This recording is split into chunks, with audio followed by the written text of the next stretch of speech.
Halo,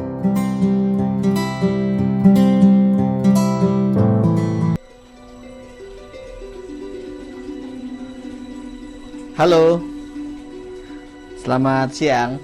Assalamualaikum.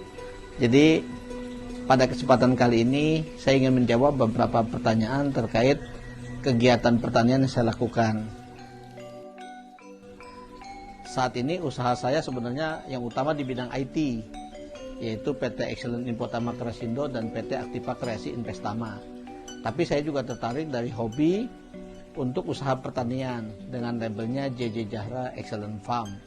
Kemudian mengenai apakah ada kesulitan yang dialami selama menjalani usaha perkebunan, udah pasti ada. Kebetulan saya ada tanam pisang, kemudian melon, padi, kemudian juga ada beberapa tanaman lainnya seperti cabai, tanaman sayuran terong, pepaya, dan lain-lain. Apa saja kesulitannya? Yang pertama, kesulitan dari sisi hama. Misalkan padi, dia itu kadang ada gangguan tikus, ada warung coklat, ada gangguan yang lain. Kemudian juga ada, kalau di sayuran itu kutu, misalkan ada kutu kebul, ada hama thrips, dan lain-lain juga. Kemudian yang masalah kedua dari sisi cuaca. Kadang kalau cuaca itu seperti sekarang musim hujan, tanaman melon itu biasanya daunnya jadi keriting. Jadi dia terkena semacam busuk akar atau fusarium, jadi itu bisa timbul masalah. Kemudian tanaman pisang, kalau bagian akarnya dia terkena virus, dia ada layu fusarium, jadi meskipun pohonnya sehat, tiba-tiba bisa layu, kemudian lama-lama menguning gitu. Itu jadi kalau dari sisi kesulitan seperti itu. Kesulitan terakhir dari sisi soal penjualan. Memang ada kalanya kita mudah dalam penjualan.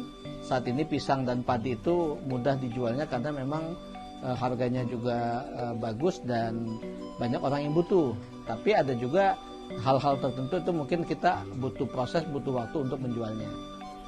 Kemudian mengenai lokasi favorit dari perkebunan, karena terkait dengan biaya, perkebunan saya adanya di Karawang, tepatnya di Kecamatan Batu Jaya dan Kecamatan Pakis Jaya. Jadi kebun pisang ada di Kecamatan Pakis Jaya, kebun melon, padi, kemudian tanaman-tanaman lain termasuk sayuran itu adanya di desa di Kecamatan Batu Jaya. Kenapa di sana? Karena tanahnya subur, pengairannya bagus, dan secara biaya lahan itu masih relatif lebih rendah dibandingkan di Kota Bekasi. Kemudian siapa saja yang terlibat? Yang terlibat ini hitungannya masih keluarga. Ya dari sisi saya, kemudian putra-putri saya, kemudian keluarga, adik, dan juga teman-teman. Saat ini ada sekitar 10-15 orang yang terlibat dalam usaha perkebunan ini. Kemudian sejak kapan mulai usaha? Awalnya dari hobi. Hobinya mungkin mulai dari masih usia sekolah, masih SMA, kemudian juga kuliah, setelah itu bekerja, tapi mulai intensif berkebun itu mulai sekitar tahun 2014. Sedangkan kebun yang ada di Batu Jaya itu mulai 2018. Jadi mulai sekitar sekarang tuh mungkin udah 5 tahun, jalan 6 tahun. Kalau untuk proses perkebunan secara intensif.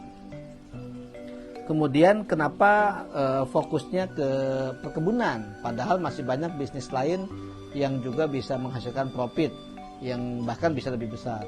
Ya tadi saya ini latar belakangnya IT, saya udah punya perusahaan IT. Untuk penyeimbang, karena IT itu demanding, karena IT itu nuntut, ya istilahnya kita pekerjaannya mesti siaga. Saya mesti punya pekerjaan lain yang bisa istilahnya menghilangkan stres gitu. Jadi istilahnya bisa lihat tanaman hijau, hamparan padi, kemudian suasana alami. Nah itu makanya saya pilih perkebunan.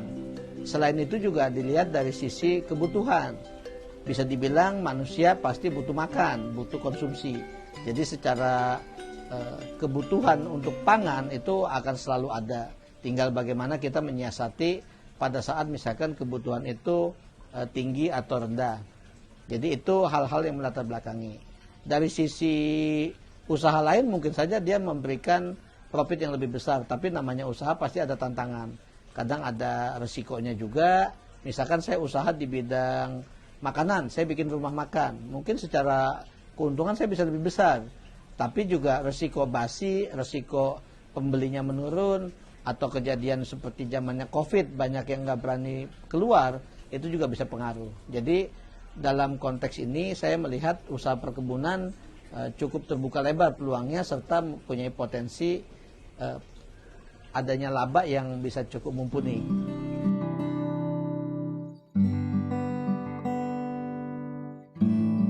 Kemudian yang terakhir, bagaimana mekanisme pengelolaan untuk perkebunan ini. Jadi perkebunan saya dikelola oleh orang lokal, jadi warga sekitar. Kebetulan sudah kenal cukup lama, jadi Pak Petani itu mengelola sawah, kemudian ada juga yang diserahi tugas mengelola greenhouse untuk melon, kebun pepaya, kebun pisang, dan lain-lain.